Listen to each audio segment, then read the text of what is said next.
mayam thakachari huji akhona leijariba mafam ase lilong haureibi makhalai kai gi CHC lilong community health center makhalai kai dani mafam ase da leiriba community health center ase mamangda doctor kayana matam chana layeng bagi thabuk chatharami namidang amasung nongthinda aibadi day and night animakta layeng chatharami loina na service tawrami adu hujik ngasi dagi haibtare ngasi dagi khanghaudana layeng ba amadi service tawba lepkhre maramaduna mafam asigi club mangana punsilaga mafam asida kari maramgi khudaktagi kanagumam phobada information tawramdana haibtare service tawba lepkhiba si kari maramgi no haibadu khangningbadagi aikhoige lilong bulletin da pau pirakpadagi aikhoi mafam asida lakchabani mafam asida miyoi kaya ama hujik ngaiduna leiri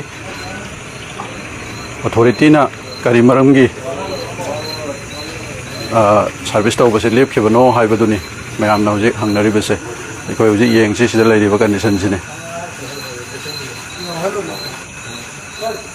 se night close only yen thar le sigi se numidang da layeng ambase haibadi night service tawrambase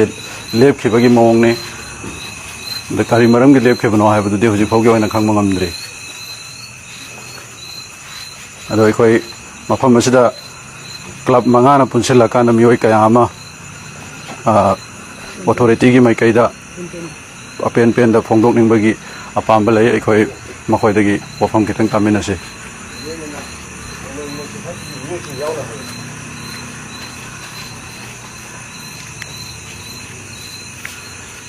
yamba kanana wangang bigani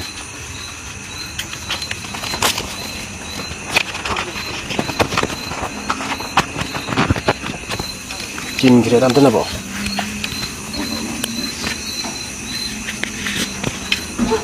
Jai khona leijari mafam ase lilong haureibi makhalai kai gi CHC community health center dani mafam asida night service tawramba du ngasidagi khudaktagi lepkhibadagi aikhoi mafam asida lakchabani kari maramgi no haibadu aikhoi yambadagi taminase yamba tang kun manga August ki tang kun manga 2025 numit sigi numidang wairam si akhoi sida akhoi myam si sum leibani adu patient si mathang laaga mafam se lakpa patient sing sum hankiba adu patient hankhib si kari maramgi kamai tawbuno haidra myam si sum pau si phauna badagi harib tan jasida mobile group ta su thadore mobile group ta thadore ku thagana re I think sai patient changu kangbu na sumaina night close tawre night service close tawre haidana pau si lakpa dagi akhoi myam si club organization myam gi lekai sigi club mari manga gi thopu ba singni harib myam si khoi myam si pullaga kari maramgi kamai tawbuno haibida singna ai sana sigi hospital CHC lilong harabi makhalai community health center sigi incharge na pubiribe doctor others ta phone tawraga hangbada doctor masana telephone da harakpasi akhoi staff wale ada naiditi pubanga maroi akhoi doctor ahum khatang ngaire aduna akhoi pubanga maroi haidan haire adu hujik laire masida khona haijaning base adu di karam hain tawraga patient di hujik akhoi na ngatung leping sida hujik pung kya tare pung nipan khare helaba swai phosida ngatung lepase patient tara gi mathak la khareba patient ji pura lai aduga loina hankre moi akan ba na base re thro alakpa mabuk na re gan haibsi yawi hariba patient jing ji chatkibase masida khoi sa documentic shocking wa phawi kya adwai dagi loan khibno loan khibse moi night service tok pari night service di pung manga day service pung manga da loibani na pung manga gi matung dai dum loan khiba mali sabsa video khoi chu madumakti incharge su wari chaudre adu sumai lai adu hauji se khoi no bada ai samang management society hospital sigi management society da adum yaw jabani adu aingon da without information kari guma ma hospital gi doctor sing adu ga lai riba moi staff sing na kari guma ma aingon information piramdi adu de ai telephone tawbone ba aduna mon telephone tawra hangba kana insan harak pasi akhoi doctor wat pana maram ora kanda akhoi si kano tawre lolam me akhoi staff me amgi meeting ama tawraga adu si ama thobal dai chaserui adu doctor tharak ko wafam leite aduna doctor wat labani na hauji si akhoi naiditi tawjararoi hadra nai service tawraroi hadra moi chatkhre adu da khoina akhoi site gi thamning base sumain thamningi hauji yamna chawkraba lilongi yamna mi cricket in ba makai khunda ba lilongi ana yam thokpa mafam sidai da hoji kalen gi ana ki matam sida masi hostal Thingjinkhre base age praja gone khwaidi gi laibak thibani aduna masi athubada mari lene authority singna aikhoi gi hoji ki wali doctor sing staff sing se thabiro aduga kana ano handak transfer तौखिबा doctor सु खरा लई हाय अदुगा अनोब थारकदबसु लई हाय अदुगी सिंगदो होजे अखोय सिदा कना कना वाटपगे string क्या लैगदगे से अमदा करी करी दरकार लेबिगे हाबसे मरी लेनबा अथॉरिटी सिंग हाबि सीएमओ थोबाल ओरो डायरेक्टर ओरो नत्रगा मरी लेनबा मेडिकल गा मरी लेनबा सिंगना अथुबदा एक्शन टेकन तोबिदा तारगदी हयिंग ngasi date 25 ni अखोय सिदा अनाबा मयam सिगी खलकना अखोय डॉक्टर आदि नाइट सर्विस तौदबा सुग्या यारोय ngasi si date 25 ni date 26 हयिंग से हयिंगी नुंगदांग करीगुमा नाइट सर्विस तौदबा तारगदी थंगनबा निमित date 27 की निमित्त अखोय लेरिबा क्लब ऑर्गेनाइजेशन मंगा अमदी लेबा मियांग मतिंग लोइना अकन खोंग चंगसिनगनी मखोयना नाइट सर्विस तो थिंगबंग मगदी अखोय डे सर्विस सिंगनी अखोय दे मैम मदु नत्रा करीगुमा मखोयना नाइट सर्विस तो थिंगबंग मबनीना अखोय डे सर्विस याउन थिंगिनगनेबा मतमदुदा मणिपुर मेडिकल की फिबम मेडिकल की डिपार्टमेंट से कराइदा लेखरगे हाबिसे मियाम न क्वेश्चन तौजरसनु अखोय चपचान मदु अखोय हाइजररोगे अदुना अखोय की प्रपोजल दी हजि अखोय हाइजनिंग बदी डिपार्टमेंट मरी लेनबा अथॉरिटी सिंग मेडिकल मरी लेनबा सिंग हाइजनिंग बदी अखोय हयेंग से date 26 ni date 26 की नाइट सर्विस तौदबा तारगदी date 27 लाइव date 27 अगस्त की date 27 सिदा 2025 सिदा अखोय हॉस्टल सिदा अकन खोंगिंग चंगसिल लगनी हाबिसे मसी लेबा मियाम द थमजबगा लोइना अखोय पंगसांग सांगना हाइनिंग दे मैम हाइनिंग बलै अदुबो पेनबा मैम से अखोय मखोयना फुलफिल तहनब्रा हाबिसे हयेंग हंगसित फौदी येंगागे करिगुमा तौरता तारगदी मदुदा अखोय खोंगिंग चंगसिन बैदमक सेम सारे हाबिसे मसी थमजरगा ngasi gi matang se tension je kainam da hang jaw hojik lai se staff masing se kaya no doctor na kaya no dang habi staff masing ji chapchabi khona khangma moy maram di kaino kana haji utilization ma'am chat ki utilization chat ki ba doctor ma'am am lai aduga khoi che utilization ki ba to ba chat ki ba sing do doctor ahum mari lai hai adagi hojik hojik lai riba staff masing se khoi chale doctor ahum lai hai aduga ayush am yauraga mari lai hai hariba doctor sing sina night service to bunga maktre sini moy na hari se adu khona doctor already medical ki maram dai khona khangode isam sam nai khoi di management du da governing body na leiraga ai samaksu leijabani na madugi manung thini report to ikoi munna khangude aduna hariba pot se wali report singje medical ge mari leina officer sing na khangani aduna makoina award pa singje day and night service to biraga laikai sida ana action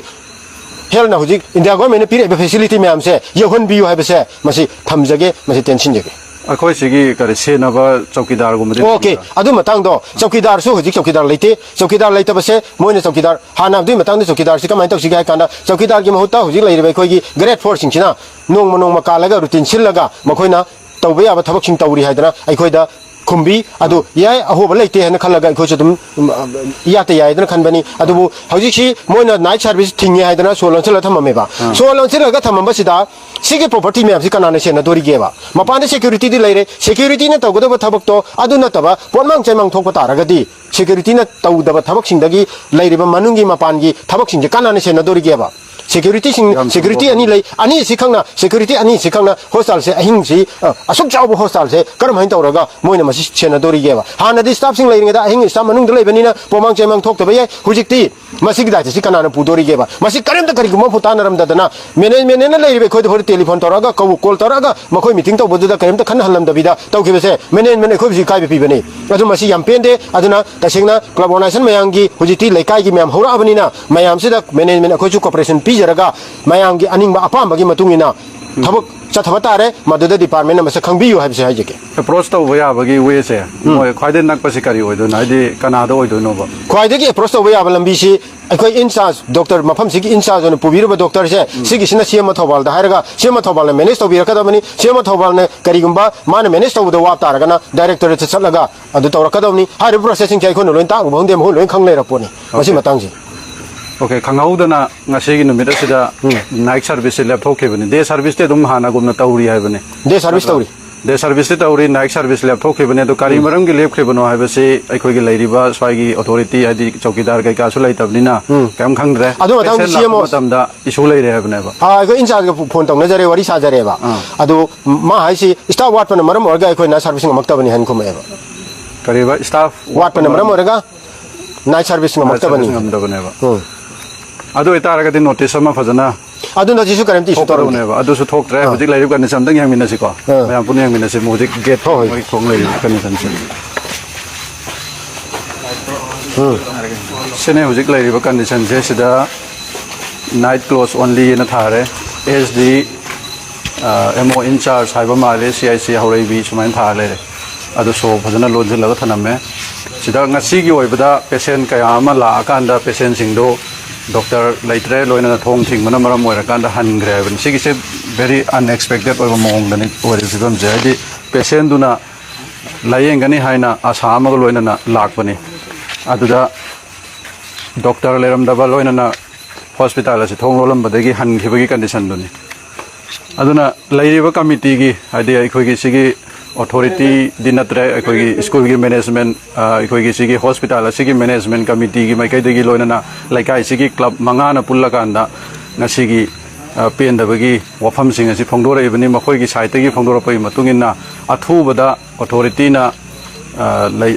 condition ji kari maram gi no ngasi thong lo li si kari maram gi no haibaji phongdora tragadi hayeng degi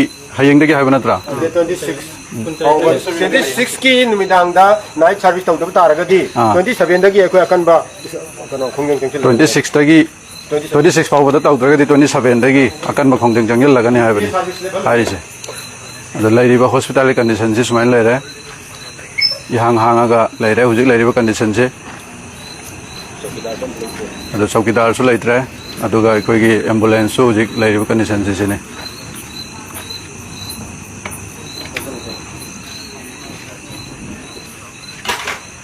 चौकीदार के लिए हमने करो मना असम मनुंगम दा okay get lump दा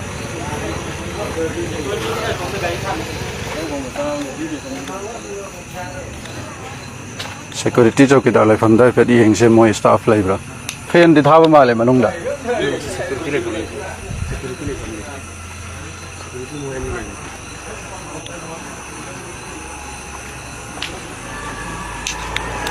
मोई security दा हंगा दिखांग मोइदा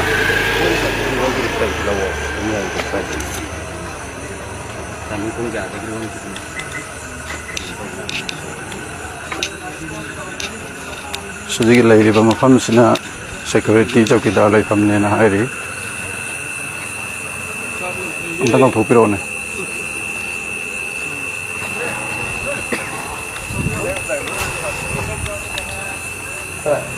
Anta thokira. Anta thokiro. Koi live am do ba jo. kanam ta hangjage nga si se koi khangaudana kari se semdang thajin dege ko khangaudana khoi gi hospital se night duty left khre na hai ado kari maram dege left khre bno kamai to bno amtang habiu ne maram je doctor masing du lai taba suti loma gi ba ngang unaba khona begi adigi doctor lai taba ni doctor ni sudabi doctor sudabai ne ba ado moi gi sida kari khoi management committee su lai ko ado management committee da su paw forum de na hai ba ado moi hujik committee lapne ado forum ba kan du de khoi de khang dra ko di security lai bina ni ku thana de khang dra awa sena poti moi sai don gi do doctor sunadabi gi bo ne ado security ai khoi sida mi kya na pun lai ja security khoi mi mari lai bne ado ani ni lai da ba ado aku marwal di isana de khang dra na ba hanga ai ha ye ni kano to bagi masing wat bagi ni ade suti logi myam su mui mari mukti mya su ai ko ta ba de mahut thar khre na hai ado hujik ko join tawdri ba tawdri ba ta join tawdri okay to yam no ai adi ko